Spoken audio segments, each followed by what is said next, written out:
Seja bem-vindo ao Leitura em 10 Minutos. Meu nome é Kátia Cardoso, sua narradora de livros. Vamos juntos imaginar o mundo de George Orwell em 1984. Não esqueça de inscrever-se no canal, ativar o sininho para receber todas as notificações, avaliar e compartilhar. 1984. Autor George Orwell. Parte 3, Capítulo 3. Sua reintegração tem 3 estágios, disse O'Brien. Primeiro aprendizado, depois compreensão, no fim, aceitação. Chegou a hora de passar para o segundo estágio. Como sempre, Winston estava deitado de costas. Ultimamente, porém, deixavam as amarras mais frouxas. Ainda o prendiam à cama. Mas era possível mexer um pouco os joelhos, virar a cabeça e erguer o braço a partir do cotovelo. Também o mostrador ficara menos terrível. Ele conseguia evitar a dor excruciante sempre que usava de uma suficiente rapidez mental. Era sobretudo quando mostrava estupidez que O'Brien puxava a alavanca. Às vezes passava uma sessão inteira sem usar o mostrador. Ele não se lembrava de quantas sessões já haviam ocorrido. O processo parecia estender-se por um tempo longo e indefinido. Semanas, possivelmente. E os intervalos entre as sessões, às vezes, podiam ser de dias, às vezes, de apenas 1 ou 2 horas. Deitado aí, disse O'Brien. Você muitas vezes se perguntou até para mim, por que o Ministério do Amor se preocupa tanto com você? Por que gasta tanto tempo com você? E quando estava livre, você se intrigava com o que no fundo era essa mesma dúvida. Conseguia perceber os mecanismos da sociedade em que vivia. Porém, não são suas motivações subjacentes. Lembra-se de escrever no diário "Entendo como, mas não entendo por quê"? Foi pensando no porquê que você começou a duvidar da sua sanidade. Você leu o livro de Goldstein, ou pelo menos alguns trechos. Aprendeu alguma coisa que ainda não soubesse? E você, leu? Perguntou Winston. Eu escrevi, quer dizer, participei da redação. Nenhum livro é escrito por uma pessoa só, como você sabe. É verdade o que ele diz? Como descrição, sim. Mas o programa que propõe é pura bobagem. A acumulação secreta de conhecimentos. Uma expansão gradual da compreensão. Em última análise, uma rebelião proletária. A derrubada do partido. Você mesmo previu que ele diria isso. Tudo bobagem.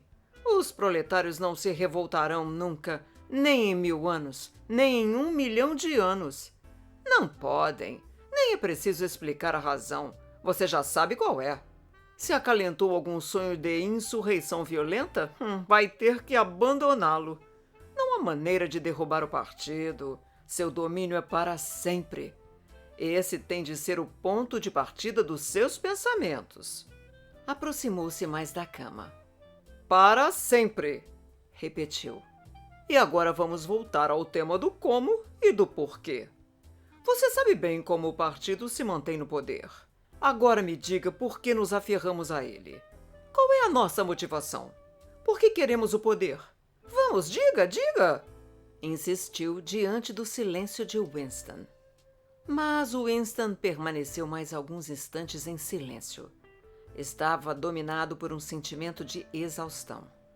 Aquele tênue lampejo de entusiasmo insano voltara ao rosto de O'Brien. Ele já sabia o que O'Brien ia dizer. Que o partido não desejava o poder em benefício próprio, mas para o bem da maioria. Que precisava ter poder porque as massas eram compostas de pessoas frágeis e covardes, que não aguentam a liberdade, não conseguem encarar a verdade e precisam ser governadas e iludidas sistematicamente por outras pessoas mais fortes do que elas. Que a humanidade deve optar entre liberdade e felicidade e que, para a esmagadora maioria da população, felicidade era o melhor. Que o partido era o eterno guardião dos fracos, uma congregação dedicada que fazia o mal para que prevalecesse o bem, que sacrificava a própria felicidade em benefício da felicidade dos demais. O terrível, pensou Winston, o terrível era que quando O'Brien dizia aquelas coisas, ele acreditava. Dava para ver na cara dele. O'Brien sabia tudo. 1000 vezes mais do que Winston sabia como era o mundo realmente. Conhecia a degradação em que vivia a massa da humanidade e as mentiras e barbaridades por meio das quais o partido a mantinha assim. O'Brien compreendera e passara por tudo, e nada mais fazia diferença.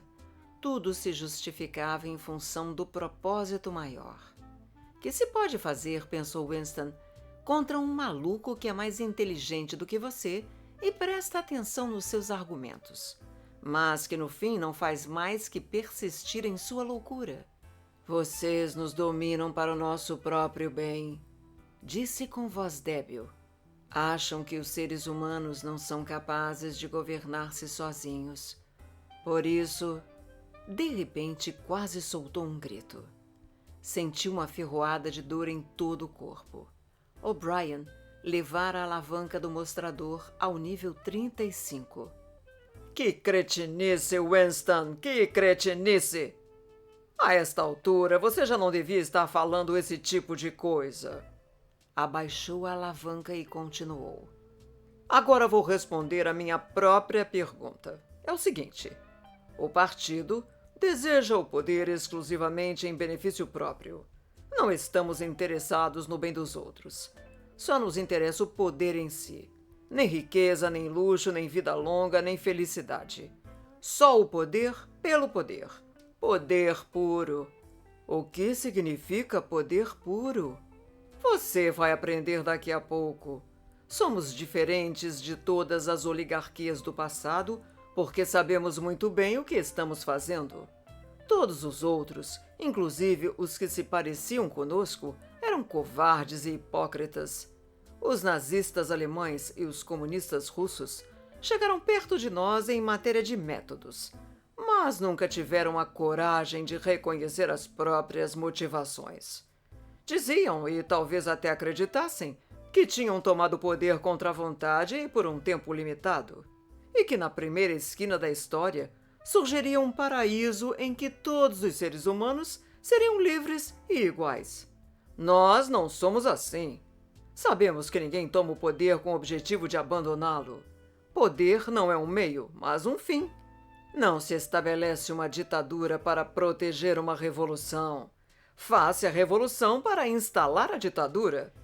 O objetivo da perseguição é a perseguição. O objetivo da tortura é a tortura. O objetivo do poder é o poder. Agora você está começando a me entender? O Winston ficou impressionado, como já ocorrera antes, com o cansaço da expressão do rosto de O'Brien. Era um rosto forte, encorpado e brutal, cheio de inteligência e de uma espécie de paixão controlada diante da qual sentia-se impotente. Mas, além disso, era um rosto cansado. Tinha olheiras e a pele das maçãs do rosto formava bolsas. O'Brien curvou-se por cima dele para exibir de perto, deliberadamente, o rosto cansado. Você está pensando que o meu rosto está velho e cansado. Está pensando que eu falo em poder, mas que não sou capaz nem mesmo de evitar o declínio do meu próprio corpo. Será que você não entende, Winston, que o indivíduo é apenas uma célula? Que a perda de vigor da célula é o que dá vigor ao organismo? Por acaso você morre quando corta as unhas? O'Brien se afastou da cama e recomeçou a andar de um lado para o outro, com uma das mãos enfiada no bolso. Nós somos os sacerdotes do poder.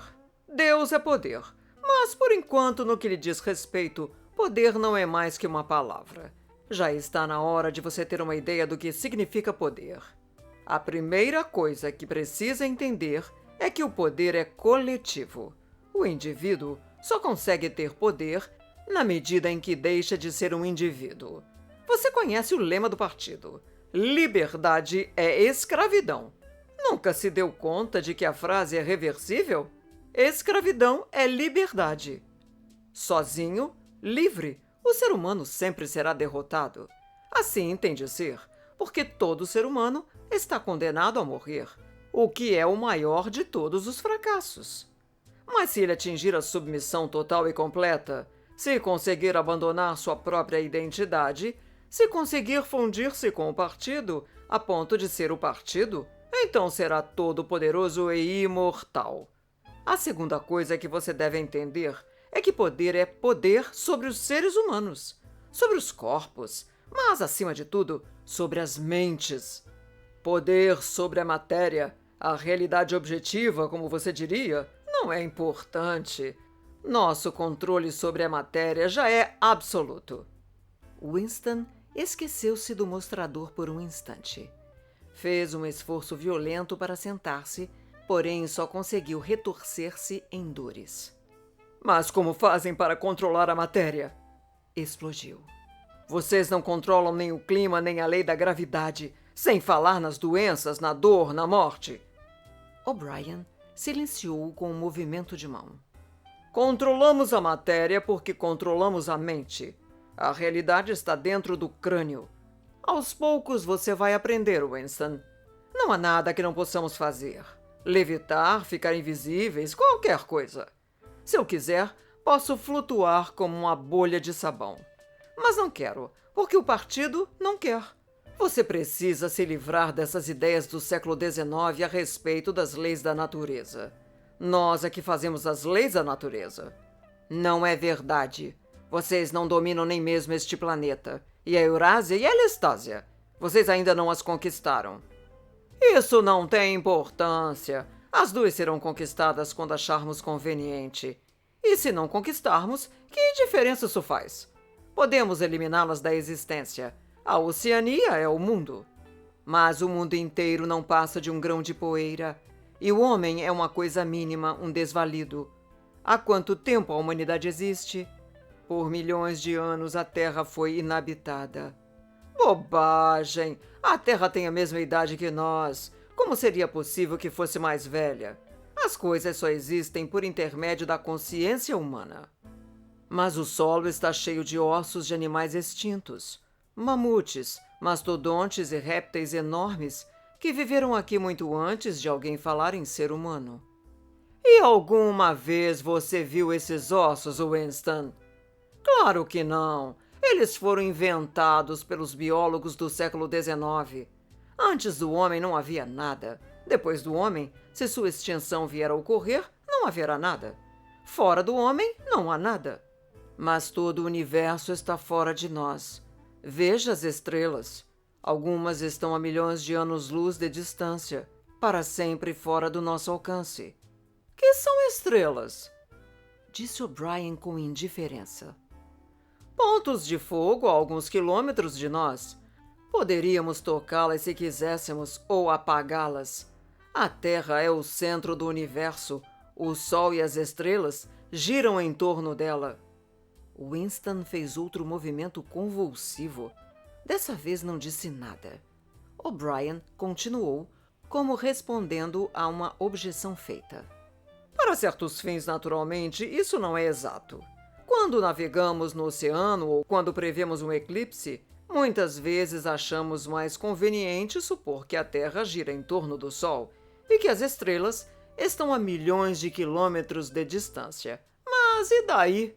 Você acha que não podemos produzir um sistema astronômico dual? As estrelas podem estar próximas ou distantes, segundo as nossas necessidades. Você acha que nossos matemáticos não são capazes de fazer isso? Já se esqueceu do duplo pensamento? Winston encolheu-se na cama. O que quer que ele dissesse, a rapidez da resposta sempre o atingia como um porrete. E, no entanto, ele sabia que tinha razão. A crença de que não existe nada fora de nossa própria mente, impossível que não houvesse uma maneira de demonstrar que era falsa, já não ficara comprovado havia muito tempo que essa crença é uma falácia? Havia até um nome para isso que esquecera. Um sorriso sutil torceu os cantos da boca de O'Brien, que olhava para ele. Eu já lhe disse, Winston, que a metafísica não é o seu forte. A palavra que você está procurando é solipsismo. Mas você está errado. Não se trata de um solipsismo. Um solipsismo coletivo, se preferir. Solipsismo é outra coisa. O oposto, aliás. Tudo isto é uma digressão. Acrescentou em outro tom. O poder real, o poder pelo qual devemos lutar dia e noite, não é o poder sobre as coisas, mas o poder sobre os homens. Fez uma pausa e, por um instante, assumiu de novo o ar de um professor que interroga um aluno promissor. Como um homem pode afirmar seu poder sobre outro, Winston? Winston pensou. Fazendo-o sofrer, respondeu. Exatamente, fazendo-o sofrer.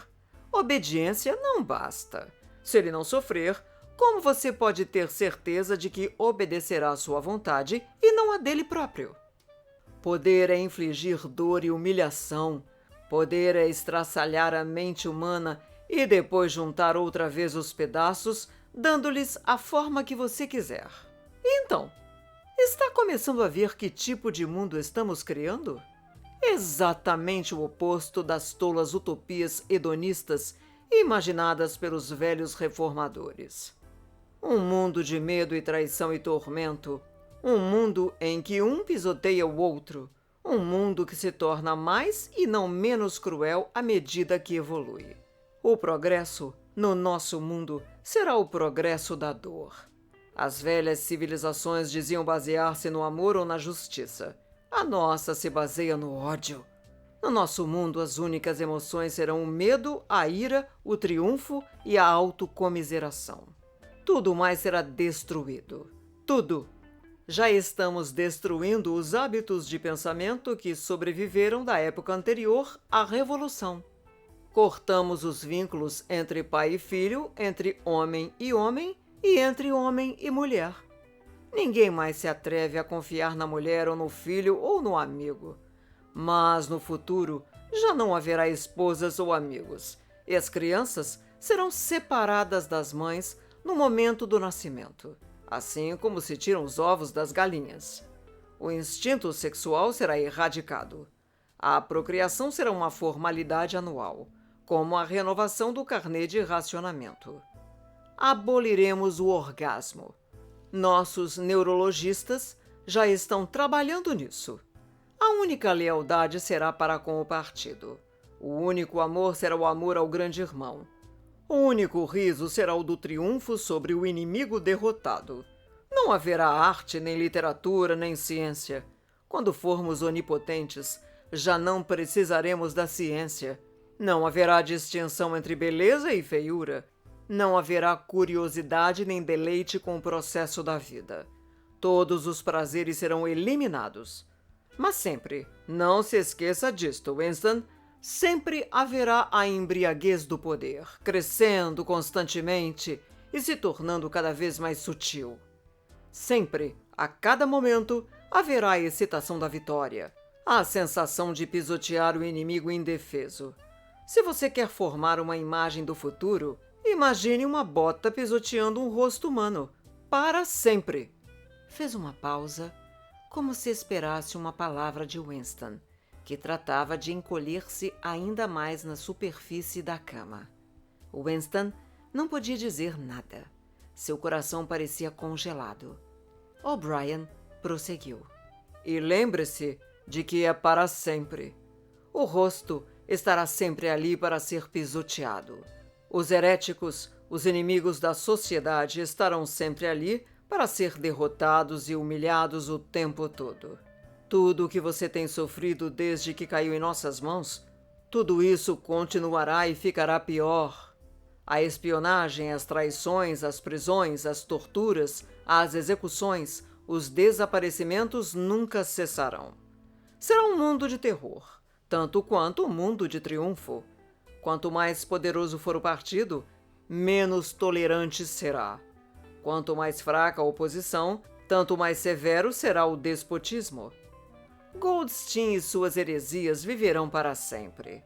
Todos os dias, todos os momentos, eles serão derrotados, desacreditados, ridicularizados. Cuspirão neles, e mesmo assim eles sempre sobreviverão. Este drama em que eu e você estamos atuando há 7 anos continuará ocorrendo continuamente, geração após geração, sob formas cada vez mais sutis. Sempre teremos os hereges aqui à nossa mercê, gritando de dor, alquebrados, desprezíveis e, por fim, em total penitência, salvos deles próprios, rastejando a nossos pés por livre e espontânea vontade. Esse é o mundo que estamos preparando, Winston.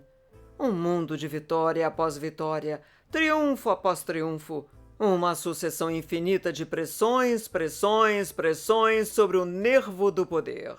Vejo que você está começando a perceber como será esse mundo. Mas, no fim, você fará mais do que simplesmente entendê-lo. Você o aceitará, ficará contente com ele e fará parte dele. Winston se recuperara o suficiente para conseguir falar. Vocês não podem, disse com voz fraca. O que você quer dizer com isso, Winston? Vocês não poderiam criar um mundo assim como você acaba de descrever. É um sonho, é impossível. Por quê? É impossível criar uma civilização baseada no medo, no ódio e na crueldade. Uma civilização assim não pode perdurar. Por que não? Ela não teria vitalidade. Ela se desintegraria. Ela cometeria suicídio. Bobagem! Você está com a sensação de que o ódio provoca mais exaustão do que o amor. E por que seria assim? E se fosse, que diferença faria? Suponha que escolhêssemos esgotar as nossas energias mais depressa. Suponha que acelerássemos o tempo da vida humana de modo que os homens ficassem senis aos 30 anos. Me diga, que diferença isso faria? Será que você não entende que a morte do indivíduo não é morte? O partido é imortal. Como de hábito, a voz drenara as forças de Winston.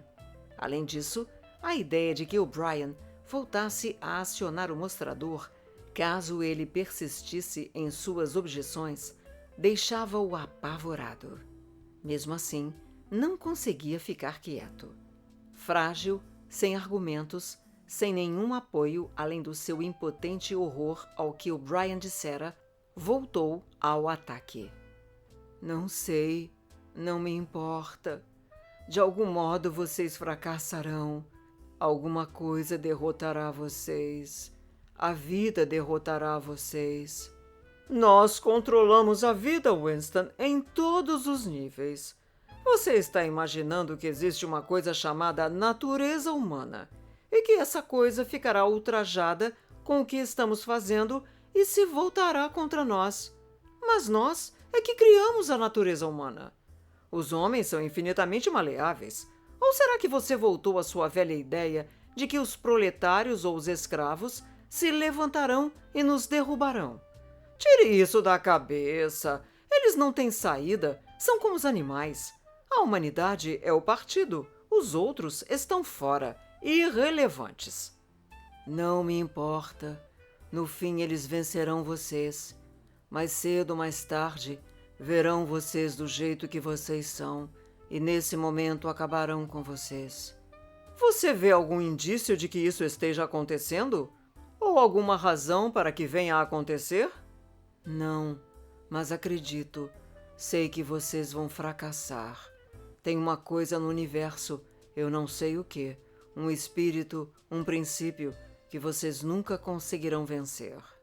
Você acredita em Deus, Winston? Não. Então que princípio é esse que vai nos derrotar? Não sei. O espírito do homem. E você se considera um homem? Sim.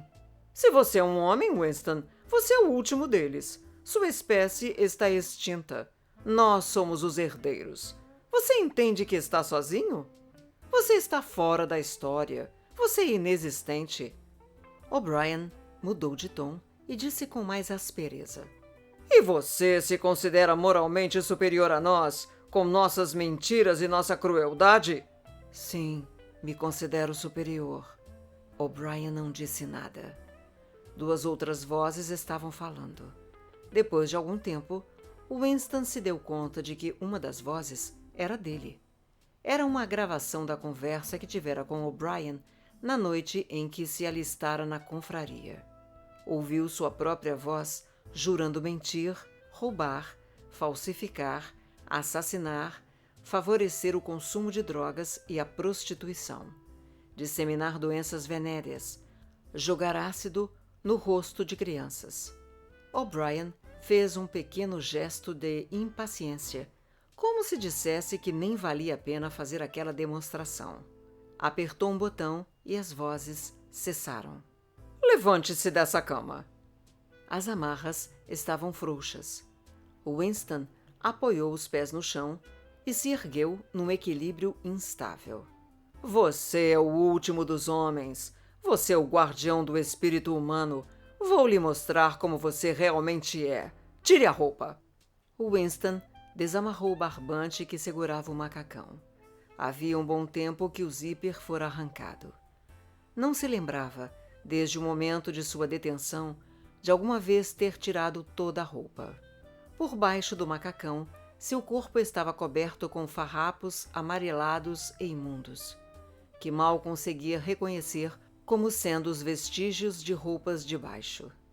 Enquanto o jogava no chão, viu que havia um espelho de 3 faces do outro lado do quarto. Aproximou-se e estancou. Um grito involuntário escapou de sua garganta.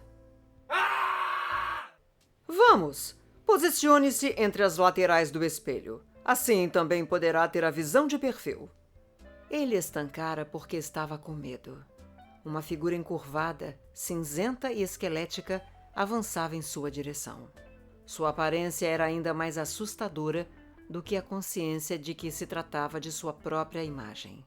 O rosto da criatura parecia proeminente por causa da postura encurvada. Um rosto abatido, semelhante ao de um passarinho na gaiola, com uma testa aristocrática que se emendava com a cabeça calva, um nariz torto, a boca quase sem lábios e a face deformada sob uns olhos que se mantinham enérgicos e atentos. Evidentemente, aquele era o seu rosto, mas parecia-lhe mais alterado do que seu espírito.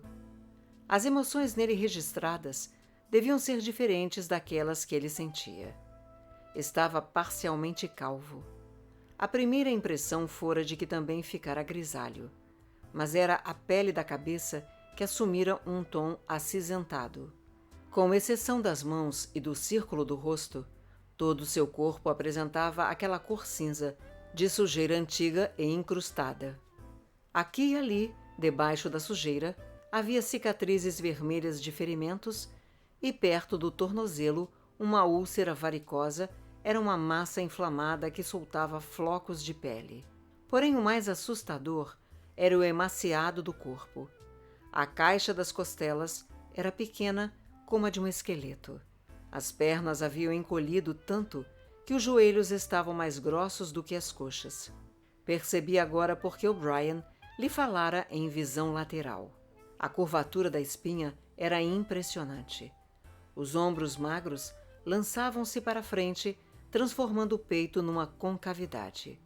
O pescoço magro e ossudo dava a impressão de envergar-se sob o peso da caveira. Parecia o corpo de um homem de 60 anos que sofresse de uma doença maligna. Houve vezes em que você pensou que meu rosto, o rosto de um membro do núcleo do partido, parecia velho e desgastado. O que acha agora do seu próprio rosto? Pegou Winston pelo ombro e virou-o para que os dois se defrontassem. Veja em que estado você está. Veja essa capa de sujeira por todo o seu corpo. Veja a imundície entre os dedos de seus pés.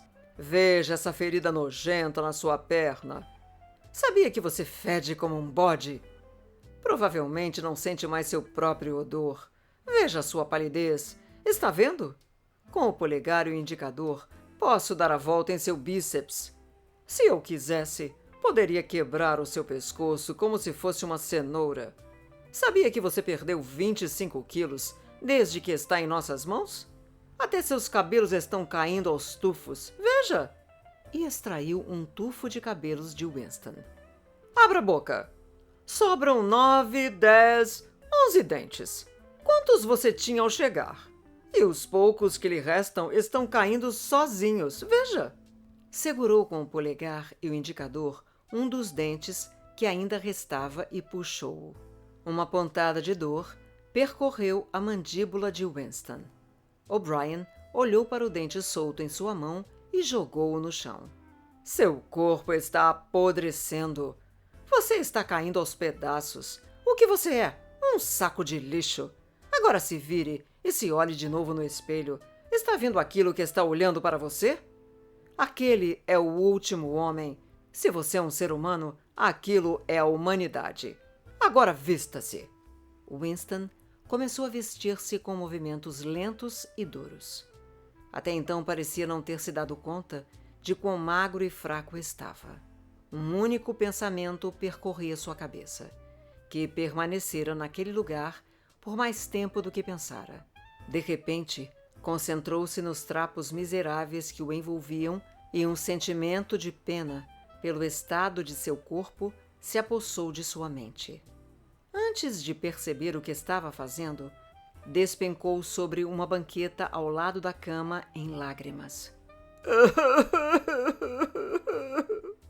Tinha consciência de sua feiura e falta de graça.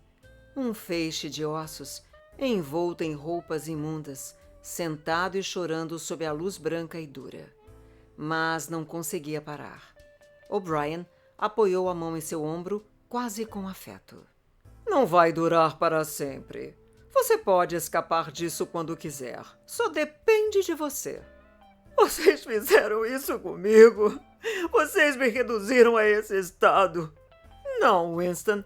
Foi você mesmo quem se reduziu a isso. Isso é o que você aceitou quando se colocou contra o partido.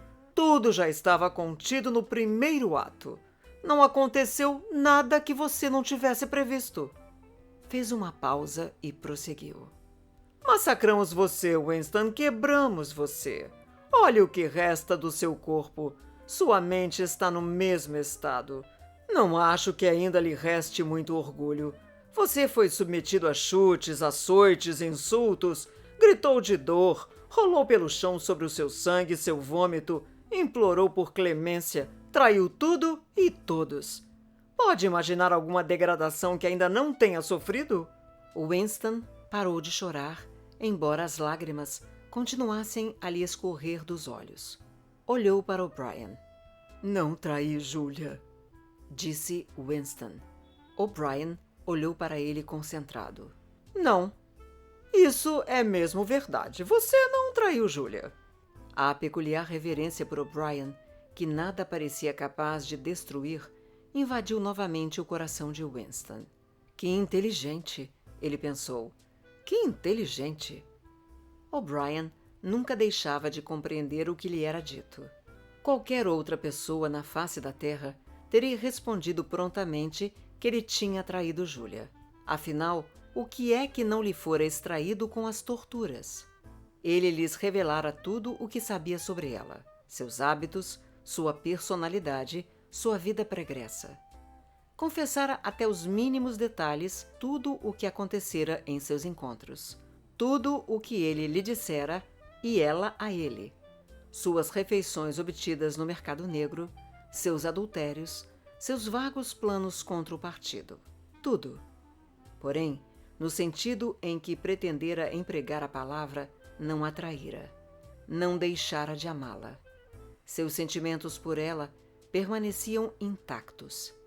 O'Brien percebera o que ele quisera dizer sem que fosse preciso explicar.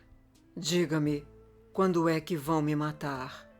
Pode demorar. Você é um caso difícil, mas não perca as esperanças.